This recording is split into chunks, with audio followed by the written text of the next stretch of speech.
Have you ever walked into a room and instantly felt a wave of unexplained hostility?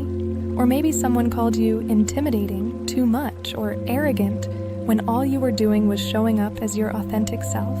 You weren't rude, you weren't bragging, you were simply being you, pursuing your goals, holding your boundaries, speaking your truth. Yet their reaction was visceral. Here's the uncomfortable truth most people never want to hear. They weren't really reacting to you. They were reacting to the version of themselves that your presence forced them to see. This is the mirror principle. And once you understand it, everything changes. How you show up, how you respond to criticism, and how much power you give other people. Let's break it down. Deep in the human psyche, thanks to Carl Jung, lives what he called the shadow. The shadow is everything we repress. Our unlived potential, our fears, our insecurities, the dreams we abandoned. Most of us spend our lives keeping that basement light off. We dim our own light so we don't have to look at what's down there. But when someone else walks into our life fully lit, authentically chasing their goals, that person becomes an involuntary mirror. They flip the switch. Suddenly the basement lights are on. And what do most people do when they see their own shadow? They attack the mirror.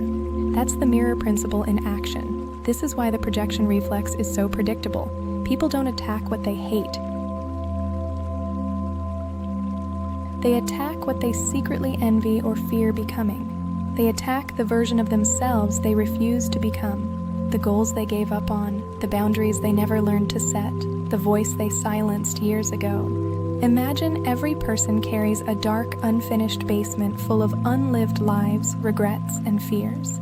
When you show up fully expressed, confident, driven, at peace, you don't just walk into the room. You walk in and hit the light switch. All of a sudden, their basement is illuminated. They see the cobwebs, the abandoned dreams, the version of themselves they buried. And instead of thanking you for the light, they get furious at you for turning it on. That person makes me uncomfortable. They think they're better than everyone. They're too intense. Translation: your light is exposing the darkness I've been avoiding. This isn't about you, it's about them. And the moment you realize that, their opinion loses its power. Now here's where the real power move comes in.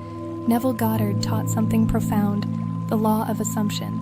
In simple terms, your internal state creates your external experience.